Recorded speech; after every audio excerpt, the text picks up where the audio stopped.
अब आता है नेक्स्ट, नया डिफिनेशन आ रहा है पाइपलाइन।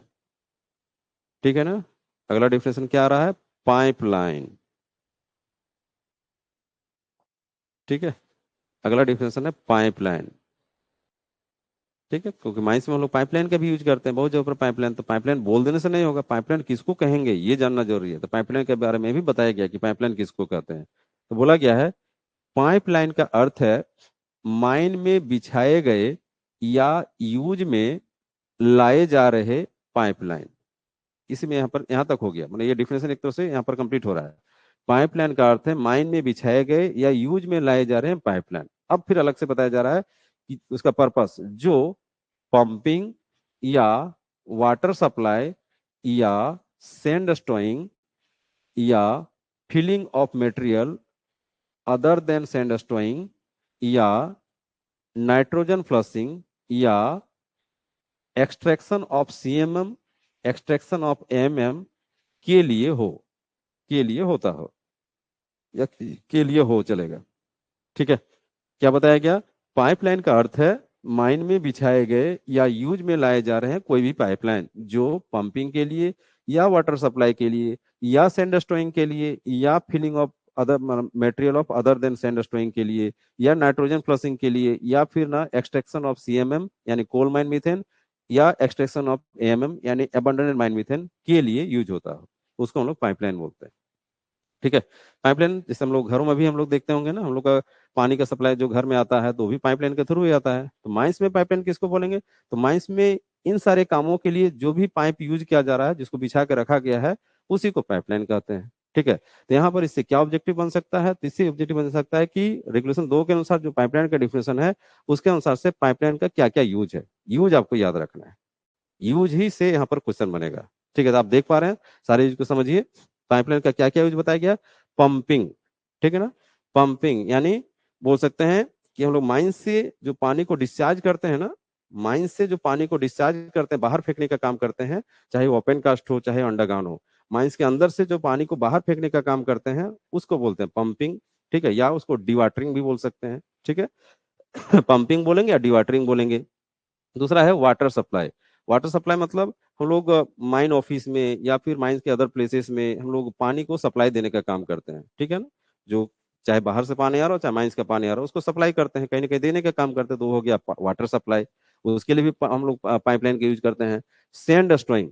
सैंड स्टोइंग क्या होता है कि जब हम लोग डिप्लेरिंग करते हैं ना, डिप्लेरिंग यदि स्टोइंग वाला करेंगे तो उस केस में हम लोग क्या करते हैं, कोयला निकालते हैं, उस जगह पर बालू भरते हैं। तो बालू भरने का काम कैसे होता है? तो ज्यादातर आज के डेट में होता है हाइड्रोलिक सैंड स्टोइंग, उसको हाइड्रोलिक सैंड स्टोइंग बोलते हैं।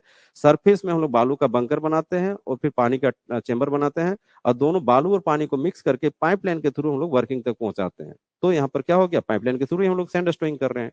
ठीक है, तो सैंड स्टोइंग में भी पाइपलाइन का जरूरत पड़ रहा है। फिर है filling of material other than sand stowing, मतलब सैंड स्टोइंग को छोड़कर कोई भी अदर मटेरियल भी यदि हम लोग बोल सकते हैं कि डिप्लेरिंग में यदि फिल करने का काम कर रहे हैं, यदि एस वगैरह आज के डेट में बालू ना भर के एस भरा जा रहा है, छाई भरा जा रहा है, ठीक है, तो उसको भी पानी के द्वारा ही भेजेंगे।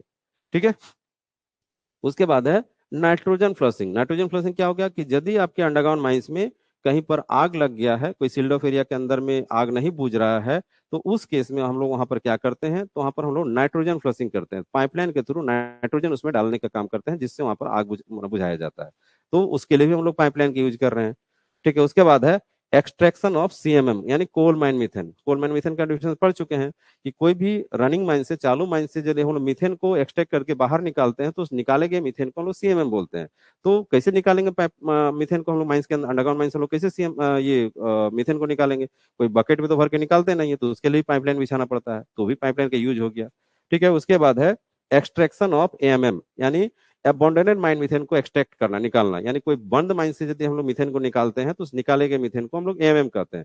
यानी हम लोग उसके एएमएम को भी निकालने के लिए हम लोग पाइपलाइन ही यूज करते हैं। ठीक है, तो ये सारे यूज के लिए जो पाइपलाइन हम लोग यूज करते हैं, बस उसी को यहाँ पर पाइपलाइन बोला गया है। ठीक है, क्लियर हो गया? अब इसका, इससे रिलेटेड एमसीक्यू देखते हैं। पहले आप इमेजिंग कर लीजिए।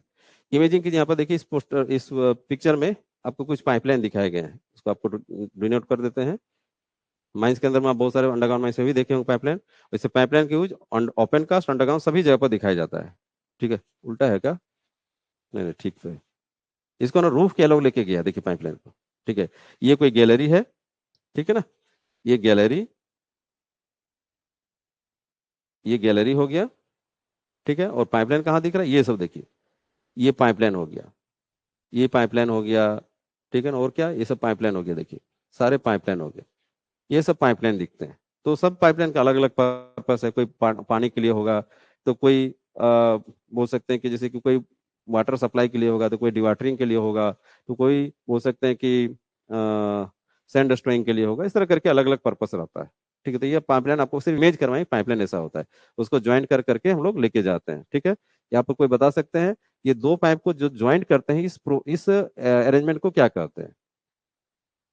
जब दो पाइप को जहां पर ज्वाइंट किया जाता है ना, उस अरेंजमेंट को क्या कहते हैं? यदि माइंस में अच्छा से ट्रेनिंग किए होंगे तो जवाब दे सकते हैं। कोई बता दीजिए, कोई बच्चा राइट लिख के दे, चैटिंग करके लिख दीजिए, क्या कहते हैं जहां पर दोनों पाइप को ज्वाइंट किया गया? क्योंकि एक लंबा पाइप तो हम लोग सरफेस से लेकर माइंस तक नहीं पहुंचाते हैं, सब टुकड़ा टुकड़ा में रहता है, 20 फीट, 10 फीट, 30 फीट, इस तरह करके टुकड़ा टुकड़ा में रहता है, तो ज्वाइंट करते हैं उसको क्या कहते हैं? माइंस में नाम सुने होंगे, कोई बता सकते हैं? बताइए अब। कभी कभी आप बिना ऑप्शन का भी जवाब दीजिए, हर समय यदि ऑप्शन पर डिपेंड रहिएगा तो कैसे चलेगा? कभी कभी बिना ऑप्शन का भी जवाब दीजिए।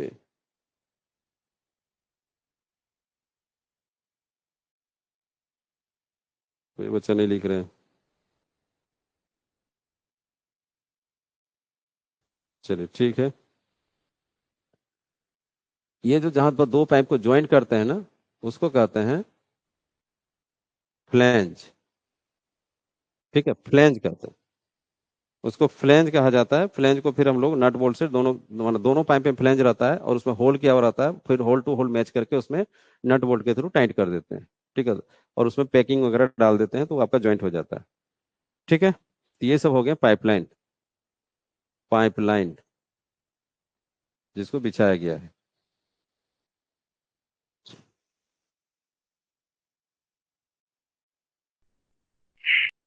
चलिए आगे बढ़ते हैं।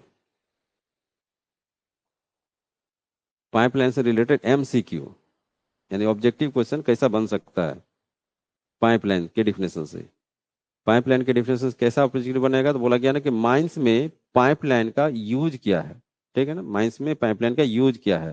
पहला ऑप्शन है वाटर सप्लाई के लिए, दूसरा ऑप्शन है सैंड स्टोइंग के लिए, तीसरा है नाइट्रोजन फ्लशिंग के लिए, चौथा है एक्सट्रैक्शन ऑफ सीएमएम के लिए, पांचवा है एक्सट्रैक्शन ऑफ एमएम के लिए, और अब छठा है ऑल ऑफ देम। क्या सही आंसर हो जाएगा? बहुत ही जी क्वेश्चन है। ठीक है, यदि आपको टफ बनाया जाएगा तो बोलेगा माइंस में पाइपलाइन का यूज क्या, कौन सा इसमें से नहीं है, नहीं जहां पूछेगा तो टफ हो गया। ठीक है, तो इसमें सही आंसर होगा, आप सही सारा वर्ड को अभी देखें कि हम लोग पानी सप्लाई के लिए भी करते हैं, सैंड स्टोइंग के लिए भी करते हैं, नाइट्रोजन फ्लशिंग के लिए भी करते हैं, एक्सट्रैक्शन ऑफ सीएमएम के लिए, एक्सट्रैक्शन ऑफ एमएम के, सभी काम के लिए करते हैं, यानी सही आंसर एफ हो जाएगा। ठीक है,